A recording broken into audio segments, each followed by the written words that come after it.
দেশ বিদেশের ব্যবসা বাণিজ্য আর অর্থনীতির সব খবর নিয়ে আমন্ত্রণ ওয়ালটন স্মার্ট ফ্রিজ বিজনেস রিপোর্টে। দেশের অর্থনীতির তুলনায় ব্যাংকের সংখ্যা প্রায় দ্বিগুণ, অপেক্ষাকৃত দুর্বল ব্যাংকগুলোকে একীভূত করে সংখ্যা কমিয়ে আনার পরামর্শ বিশ্লেষকদের। রপ্তানির খবরে আরও বেড়েছে ইলিশের দাম। 2 কেজি ওজনের ইলিশের দাম প্রায় 1 মণ ব্রয়লার মুরগির দামের সমপরিমাণ। দেশের পর্যটন শিল্প বিকাশের লক্ষ্যকে সামনে রেখে শুরু হতে যাচ্ছে ট্যুরিজম ফেয়ার। অংশ নেবে দেশি বিদেশি 180টি প্রতিষ্ঠান।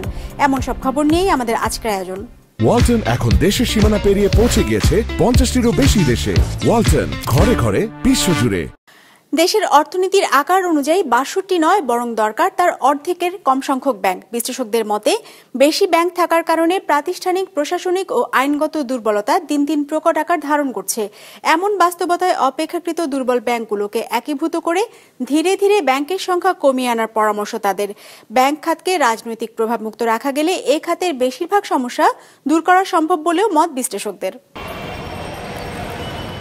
দেশে বর্তমানে বাণিজ্যিক ব্যাংক আছে 62টি। বিগত সরকারের আমলে নামে বেনামে দুর্নীতির কারণে এর মধ্যে ডজনখানিক ব্যাংকই আছে নাজুক অবস্থায়। এছাড়া ঢিমে তালে আছে আরও বেশ কিছু ব্যাংক। সবচেয়ে বেশি বেকায়দা আছে তৃতীয় ও চতুর্থ প্রজন্মের ব্যাংকগুলো। অর্থনৈতিক বিশ্লেষকদের মতে আর্থিকভাবে দুর্বল ব্যাংকগুলোর ব্যাপারে দ্রুত সিদ্ধান্ত নিতে হবে সরকারকে। একই সাথে মার্জারের মাধ্যমে ব্যাংকের সংখ্যা কমানোর পরামর্শ তাদের। ব্যাংকের সংখ্যা যদি বেশি হয়, যে ব্যাংকগুলো পরিচালনার জন্য যে ধরনের আপনার মানসম্মত জনবল দরকার, সেই জনবলের অভাব দেখা দেয়। ফলে ব্যাংকগুলো সুশাসন রক্ষা করতে পারে না। যেগুলো নিয়ন্ত্রণকারী সংস্থা আছেন তাদের জন্য যদি ব্যাংকের সংখ্যা বেশি হয়, তাহলে সঠিকভাবে এটাকে নিয়ন্ত্রণ করা তাদের জন্য কষ্টদায়ক হয়ে পড়ে। বাংলাদেশ ব্যাংকের তথ্য অনুযায়ী চলতি বছরের জুন শেষে খেলাপি ঋণের পরিমাণ ছাড়িয়েছে 5,30,000 কোটি টাকায়, যেখানে 2024-এর জুন শেষের ছিল 2,11,391 কোটি টাকা।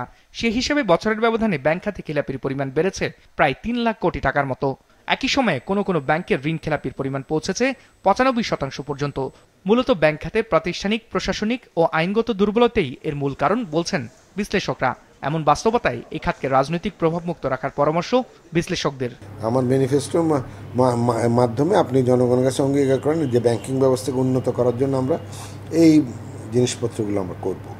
তো সেরকম একটা কমিটমেন্ট নেওয়া উচিত বড় বড় পার্টিগুলোকে, যারা নাকি আপনার কন্টেস্টেন্ট এই সামনের ইলেকশন। পুঁজিবাজার, আপনার ব্যাংকিং বাজার, এইগুলোর জন্য কিন্তু বাংলাদেশ ব্যাংক এবং গভর্নমেন্ট কিন্তু অনেকগুলো রিফর্ম প্রসেস শুরু করেছে, তাই না? এগুলোর জন্য কন্টিনিউটি মেনটেন হয়। সেই সাথে নির্বাচিত সরকার এসে রাজনৈতিক বা ব্যবসায়িক স্বার্থে যেন যত্রতত্র লাইসেন্স না দেন সে বিষয়ে সতর্ক থাকার আহ্বান জানিয়েছেন তারা। তাদের কাছে অঙ্গীকার চায় রাজনৈতিক দলগুলোর কাছে, যে তারা অঙ্গীকার করুক যে তারা একটা কনক্রিট ব্যাংকিং পলিসি একটা দিবে, having some exit policy also. এখন তো বাংলাদেশের সবাই এন্ট্রি পলিসি আছে, লাইসেন্সিং পলিসি আছে, কিন্তু এক্সিট পলিসি নেই। তারা সবাই অঙ্গীকার করুক যে আমরা একটা ব্যাংকিং নীতিমালা দিব যেখানে একটা এক্সিট পলিসি থাকবে, যে ঠিক আছে আপনি নীতিমালা অনুযায়ী লাইসেন্স পাবেন এবং আপনি যদি কম্পিটিশনে না টিকেন ইউ মাস্ট কুইট। আগামী দিনগুলোতে যারা ক্ষমতায় আসবেন তাদেরকে এটাই মাথায় রাখতে হবে যে না, একটা ব্যাংক ব্যবস্থা এটা একটা তার কতগুলো ব্যাংকের লাইসেন্স দেওয়া হবে বা এটা রাজনৈতিক সিদ্ধান্তের বিষয় নয়। এটা অর্থনীতির আকারের উপরে, অর্থনীতির প্রয়োজনের উপরে নির্ভর করেই ব্যাংক স্থাপন করা উচিত। গবেষণা সংস্থা সিপিডির মতে বিগত 15 বছরে দেশে 24টি বড় অর্থ কেলেঙ্কারির ঘটনা ঘটেছে, যেখান থেকে আত্মসাৎ হয়েছে 92,000 কোটি টাকা। রায়হান শোভন, বিজনেস রিপোর্ট, মাছরাঙ্গা টেলিভিশন। ইলিশের মৌসুমেও হাতের নাগালে নেই ইলিশ, তার উপর রপ্তানির খবরে আরেক দফা বেড়েছে দাম। ফলে বাজারের ব্যাগ হাতে ক্রেতাদের অনেকেই থেমে যাচ্ছেন শুধু দাম শুনেই। রাজধানীর বাজারে বড় ইলিশ বিক্রি হচ্ছে কেজি প্রতি 2,500 থেকে 3,500 টাকায়। ফলে 2 কেজির বড় সাইজের ইলিশের দাম দিয়ে একটি মধ্যবিত্ত পরিবার কিনতে পারছে প্রায় 1 মণ ব্রয়লার মুরগি। জহিরুল হুদার ক্যামেরায় আরও জানাচ্ছেন ফাহিয়ান হামিম। ইলিশ বাঙালির জাতীয় মাছ। উৎসব অনুষ্ঠান হোক কিংবা বিশেষ দিন, এই মাছ ছাড়া যেন অপূর্ণ মনে হয়। কিন্তু দাম বেড়ে যাওয়ায় ইলিশ এখন অনেকের জন্য হয়ে উঠেছে বিলাসী পণ্য। রাজধানীর পল্লবী, নিউ মার্কেট, শান্তিনগর, সেগুনবাগিচা, কারওয়ান বাজারে ইলিশ সবচেয়ে বেশি বেচাকেনা হলেও এখন বাজারে ইলিশের ঘাটতি। যা আছে তার দাম শুনেই থেমে যাচ্ছেন অনেক ক্রেতা। মাছের বাজার বাবা, ইলিশ মাছের দাম খুবই বেশি। ইলিশ মাছ আমাদের ক্রয় ক্ষমতার বাইরে আছে, এখন দাম কেন বেশি এটা বলতে পারছি না। বাজারে মাঝারি আকারের ইলিশ প্রতি কেজির দাম ১.৫ থেকে ২,০০০ টাকার মধ্যে, বড় ইলিশ বিক্রি হচ্ছে ২,৫০ থেকে ৩,৫০০-এ। ক্রেতারা বলছেন ২ কেজি আকারের একটি ইলিশের দামে প্রায় ১ মণ ব্রয়লার মাংস কেনা সম্ভব। ৩৫০০ টাকা কেজি, এটা ২ কেজি প্লাস, এটা ৭,০০০ টাকা দাম হবে। এবার নদীতে মাছ কম, তারপর রপ্তানি হওয়ার কারণেও আর ২-৩০০ টাকা বেশি। ১ কেজি গরুর মাংস কিনতে পারে মানুষ ৭০০ টাকা দাম, ১ কেজি ইলিশ কিনতে গেলে লাগে ২,২০০ টাকা। কালকে একটু আমদানি ছিল, দাম কম ছিল, আজ কেজি ১৫০-১০০ বেশি। এর মাছ দুটো আমরা ১৮০০-১৫০০ তো সাধারণ মানুষও খাইতে পারত। একই চিত্র ঢাকার বাইরেও। চাঁদপুর, বরগুনা, বরিশাল, পটুয়াখালীর বাজারে ১ কেজি আকারের ইলিশ ২,২০০ থেকে ২,৫০০ টাকায় বিক্রি হচ্ছে, আর চট্টগ্রামের ইলিশ বিক্রি হচ্ছে ১,৯০০ টাকা থেকে ২,২০০ টাকায়। মাছ আছে ১০০ থেকে ১৫০ মণ, আর পাইকারদের প্রতিদিন চাহিদা ১ থেকে ১,৫০০ মণ। এখান থেকে মাছ সব ঢাকায় চলে যায়, এই জন্য এই বাজারে দাম খুব বেশি। এই পরিস্থিতিতে ভারতে ১২০০ টন ইলিশ রপ্তানির সিদ্ধান্ত নিয়েছে সরকার, যা বাজারের দাম আরো উস্কে দেবে বলছেন consumer association of Bangladesh, cab. রপ্তানির অজুহাতে আবার তারা নিয়ে এসে আবার নতুন করে দাম বাড়ানোর সুযোগ তৈরি করবে, যেহেতু বলবে যে সাপ্লাই কম, যা আছে এগুলো বাইরে পাঠিয়ে দিচ্ছি, রপ্তানি করতে হচ্ছে, এটা বলে তারা দাম বাড়িয়ে দিবে। এদিকে বিশ্লেষকরা বলছেন উৎপাদন ও যোগানের তারতম্য, ইলিশ পাচার এবং আধুনিক প্রযুক্তির অভাবে বাজারে বাড়ছে দাম। আমরা দেখি যে ওই সীমান্তবর্তী জেলা দিয়ে অনেকগুলো পাচার হয়ে যায়, আবার সরকার নিজেই অনেক সময় রপ্তানি করার সিদ্ধান্ত নেয়।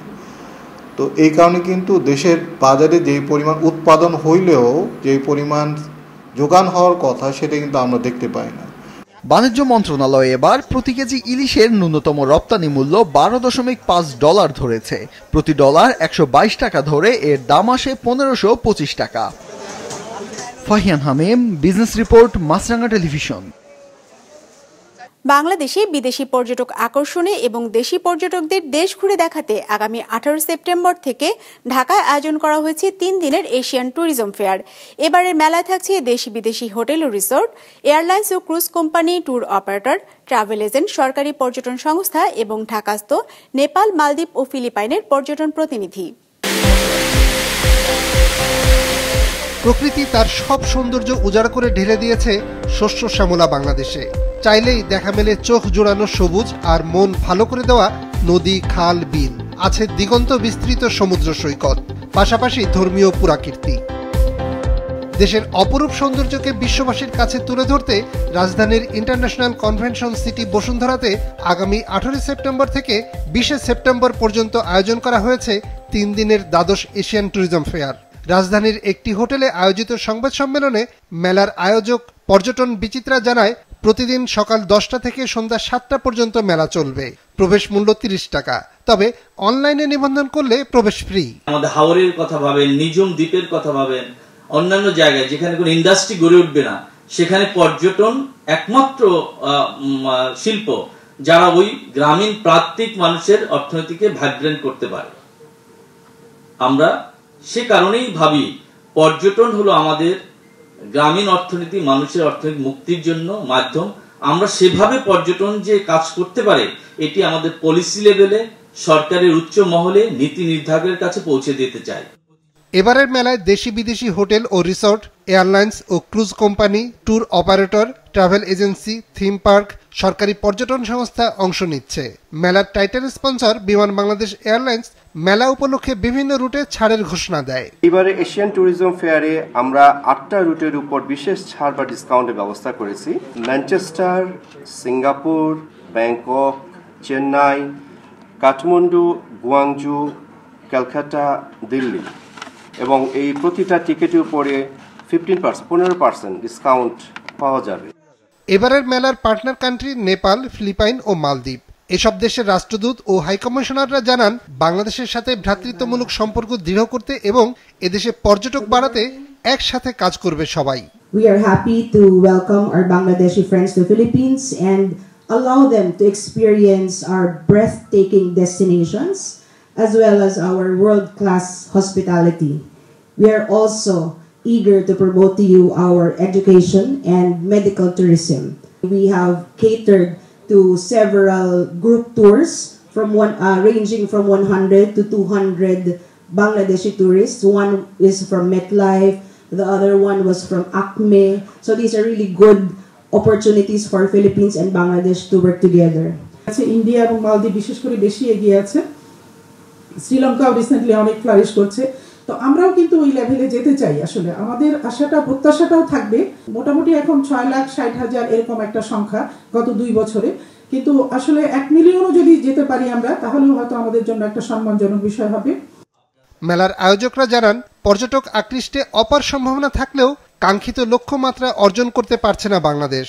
অথচ প্রতিবেশী নেপাল, শ্রীলঙ্কা, মালদ্বীপ, ভারত প্রতি বছর বিপুল পরিমাণ বৈদেশিক মুদ্রা আয় করছে এ খাত থেকে।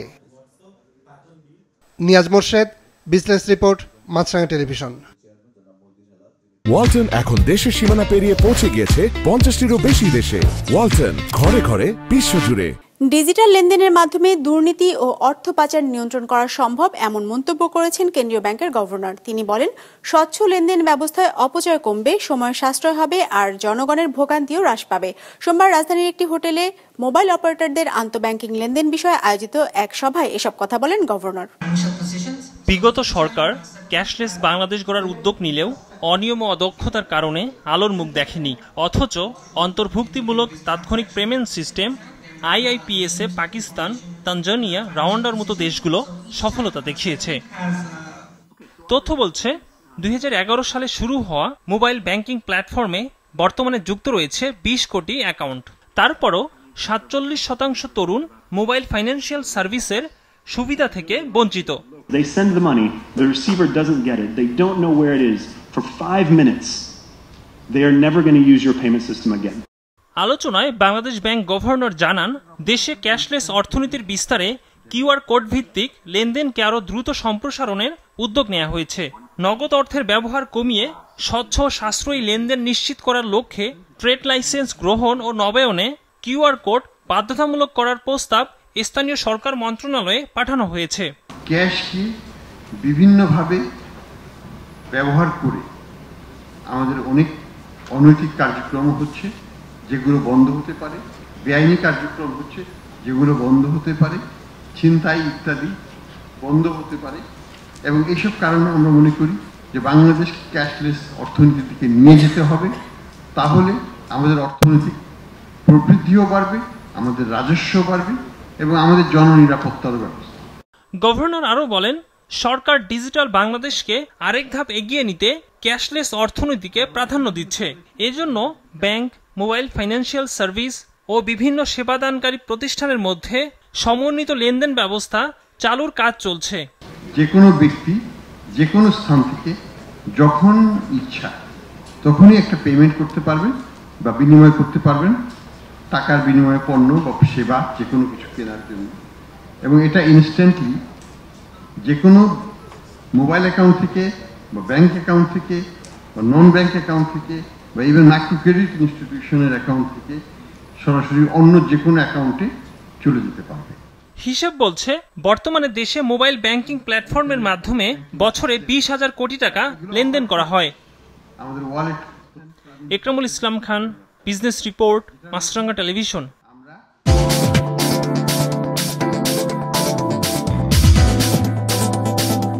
ইতিবাচক ধারায় শেষ হয়েছে ঢাকা স্টক এক্সচেঞ্জের লেনদেন। সার্বিক সূচক DSE-X 6 পয়েন্ট বেড়ে দাঁড়িয়েছে 5,474-এ। বেচা কেনাও হয়েছে 706 কোটি টাকার।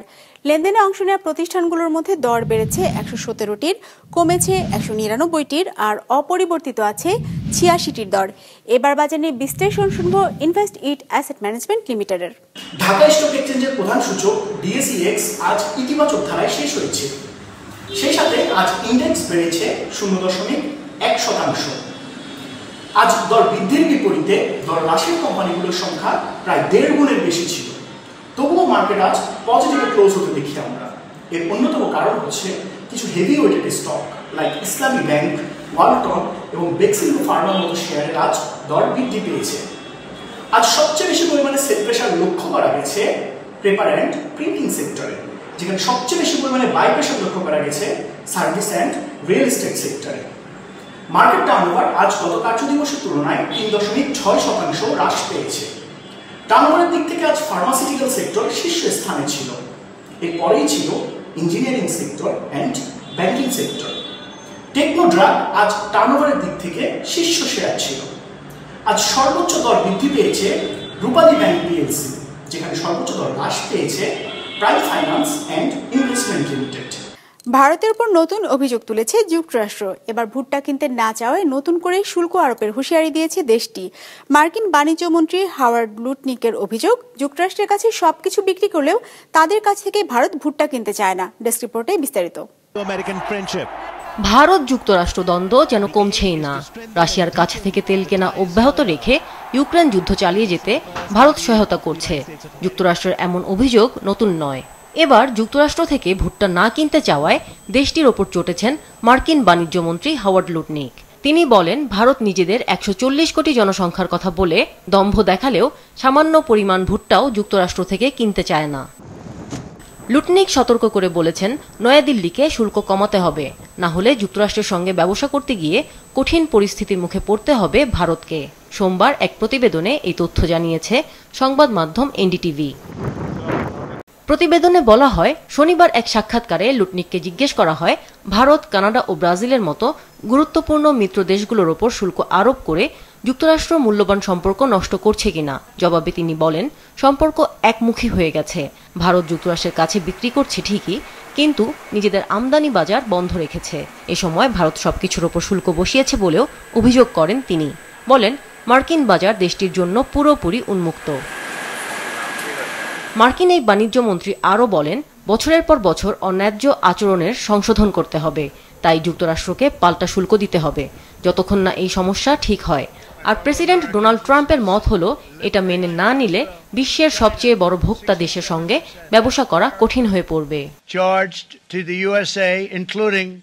ট্রাম্প প্রশাসন এরই মধ্যে ভারতের ওপর 50% শুল্ক আরোপ করেছে, যার মধ্যে রাশিয়ার তেল কেনার জন্য ভারতের ওপর 25% শুল্কও অন্তর্ভুক্ত রয়েছে। আমিনা লুসি, বিজনেস রিপোর্ট, মাছরাঙা টেলিভিশন।